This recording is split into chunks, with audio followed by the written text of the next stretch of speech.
Right, Robbo, it's the first part of the season's now over, isn't it? I mean, talk us through why there are two parts to the season. Well, it's been really good. The first half of the season has been really positive for us. But we're at the stage now where we split. We've played in our South East Regional League, so all of the teams in the South East of the country play in a regional league, and then the top half of the South East and the top half of the South West then split off together to form Merit League One, and then the bottom half then split off to form Merit League Two. And luckily enough for us, the boys have done really well so far, and they qualified in December for that Merit League One. So we're really excited about the fixtures that we're now going to be playing in the next 11 weeks. Yeah, let's look at the start of the season. I know it's ended on a bit of a sour note. I think a 5-1 defeat to AFC Wimbledon. Talk us through that result of the weekend for a start, because I suppose that was a bit of a shell shock. Yeah, it was. To be fair, on the day, and no excuses, the squad was stretched too far. I had a number of trialists and a number of under 16s that we played because we had Ollie Luto, Harry Anderson, and Dion Emery, obviously with the first team this weekend.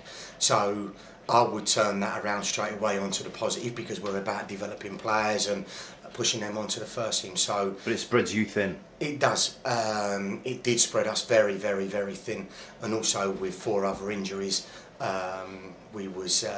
the squad was spread far too thin, and unfortunately we played against a very strong AFC Wimbledon side who were full of second years, and the physicality was simply too much for the players that we put out on the day. But we've gone back to the drawing board, and like we said, there's no excuses. We will put that right. We will make sure that doesn't happen. We're already hot on the towels and recruiting some additional players to strengthen the squad should that happen. Again, which from my point of view, hopefully it will, because we'll be looking to feed players through into the first team squad, obviously on a regular basis. You finished third. If you had, when you started the season, would you have taken that? No, definitely not. With the squad of players that we've got, we set ourselves high targets and high standards, and we've done a process with the players where they had ownership of the targets that we set, and we said that because this is the first time there's been a split of the top half and bottom half of the league, we knew that we wanted to be strong and be contesting that first place at the end of the season. And we set ourselves a target of 2 points per game ratio over the season. Now we played 24 games and we got 47, so we've fallen a point short on that side of things. But we knew if we was there or thereabouts, we would be in contention for that first place. As it was, we didn't get it, but we now know, and we have a little bit more information on what we need to set ourselves as a target for next season, and definitely going into this second phase of the Merit League One. How impressed are you with this current crop of players? Because some of them are raising some eyebrows amongst the footballing community, aren't they? Yeah, definitely. They're a really exciting group of players to work with. They want to listen, they want to learn, they want to do extra training. So from a coach's point of view, it's magnificent. But we've got individuals, and we're about producing individuals, and already we've had Ollie Luto on the bench for the first team, Dion Emery on the bench for the first team, Harry Anderson regular on the bench for the first team, and trying to balance that off with the players getting enough playing time to develop themselves as individuals is a real key part, and a real key time in their development, because of those players are starting to go through hopefully the transition of moving from the youth team through to the first team, and they need additional support. As well as extra work and extra training to obviously progress and make the levels that they need to reach to move on. But that's just 3. I've got another 12 players, got 15 youth team players in total, another 12 of them to look after, and hopefully develop and progress them through to reach the same standards, and if not, help them find another club playing at the highest level possible. How many of the current crop, in your eyes, do you see will have the opportunity to build their career here at Peterborough United? Because obviously you're coming to that stage now, aren't you, or soon will be? Yeah, listen, I would, I would say all of them have a chance of making it. Mm-hmm. However, we know what the percentages are, and the percentages are, on average, you're looking at 35-40% each year. They get the opportunity. So if we hit that, then listen, we've done very, very, very well, and we're way above what other clubs nationally are doing. However, for us, we know what the reality is, and we know that there's tough competition. So the players are going to have to continue to work hard right the way throughout and give themselves the best opportunity. The harder they work, the more opportunities that they'll give themselves. Well, the emphasis is there, isn't it, on the pitch every week, because that's exactly what Peterborough United do as a football club. You know, we highly invest in the youth, and we stick them out on the pitch. You know, if they can play football, then they're deserving of a first team shirt, and the gaffer and the chairman are both showing that. So the carrot's there for them, isn't it, really? Yeah, definitely. And well, you only have to look at this Saturday. Yeovil Town, we had Joe Newell, Jermaine Anderson, Cosi Enclay, all products of the youth department. You had Ollie Luto in the squad, Darry Anderson on the bench, Dion Henry on the bench, as well as Nathan Ralph playing for Yeovil, who obviously come through our youth team as well. So 7 players in one game. It shows that there is opportunities here, but it also shows that there are opportunities to progress these players, and they will get football elsewhere as well. How difficult is it to churn that over each year? Because obviously you'll lose this crop, and you'll get, well, half of the crop, and then you'll get a new set of lads. Looking at the set below, are you excited about them coming up? Yeah, definitely. I think there's 3 players with a real exciting chance. But there's also another 7 or 8 that I think that are really exciting as well. But still have to go through that process of development to get to where they need to. So from us, that group is an exciting group. However, the focus is now each year, one of our targets that I do set is that they have to be better than previous youth team groups, because of that way we'll get continual progression. That can be tough though, can't it? Very tough. And what if the current crop or the new crop aren't as good as the current lot? I mean, what they have to work. They have to work to be better than. I mean, are you able to go out and find others? How does this work? Yeah, that's how we recruit. We develop our own from within, and this year we've taken a big number from our own group that we've developed. But the key bit for me is we always keep a couple of places open to be able to recruit players from outside, because of, for instance, I've got a very exciting player coming in this week on trial that I'm really looking forward to, but we need to have the opportunity still to do that but the standards we set ourselves mean that those players coming in have to be top draw, if not of international standard. Is it getting harder and harder to find or unearth new talent? Because obviously we know of a lot of, you know, larger football clubs out there, your Arsenals, that sort of stuff, who have feeder soccer camps around the area. Is it harder for us to get them from your point of view, or is it getting easier? What's it like out there? No, definitely not. Because if you're looking at the foundation phase, not easier or not harder? Not harder.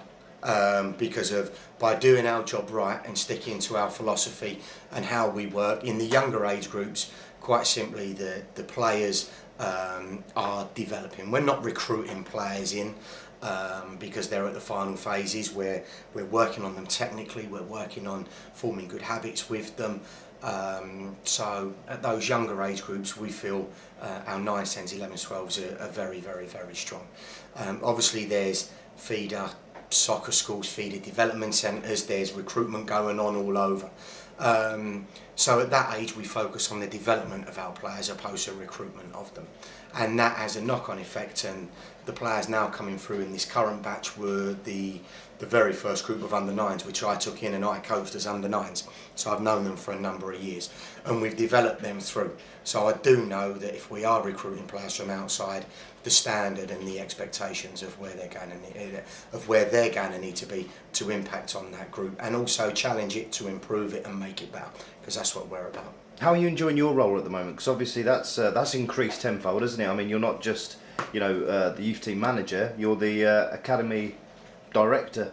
Yep. So I mean, how are you finding that, juggling that? Because I imagine that to be pretty tough. Yeah, it is pretty tough, but it's enjoyable. Listen, I'm first and foremost, I'm a coach and a manager. Yeah. I worked a long time building up my qualifications, but more importantly, building up my experiences. So I want to be out on the grass, I want to be working with players on a day-to-day basis, and I enjoy the day-to-day management of them as people as well. But the academy management side of things, I still have to oversee the foundation phase, which is the 9s to 12s, the youth development phase, the 13s to 16s, and then also the professional development phase, and then pull all that together with the sports science department, the medical department, and make sure that they're obviously all singing on the same song sheet and pulling in the right direction. So your day don't stop? No, it doesn't. I work 7 days a week. I had a day off yesterday, which is the first day off I've had this year. The boys were back in training on the 1st of January because we were due to play Cambridge on the 3rd. And we've been right the way through. We've had Sunday games. We was at Tottenham last week, Chelsea this week with the 9s to 14s, and that was after our under 18s games then on the Saturday. So yeah, it has been busy. But listen, I never ever wake up in the morning and go, I've got to go to work again and kick myself. It's a job that I love doing, and every day is a positive day because it's football. You've also got the benefit now of the new training ground. How do you feel, in your opinion, has that pushed the lads forward? It's helped us massively as an academy in terms of the amount of time we can actually spend coaching the players, and I'll talk in particular about the under 14s, 15s, 16s, 17s and 18s. Because of everything is on site, the players are there day to day, and it is now a hive of activity from 8 o'clock in the morning, from when the school players come in, to it will be 8 o'clock this evening when I leave the training ground and lock it up, when we have our younger age groups in of an evening training on the AstroTurf. So it's becoming a 14-hour-a-day operation, right the way from first thing in the morning till late of an evening. And for me, it's brilliant because of the more time we can spend with the players, and the players have a place that they can call home.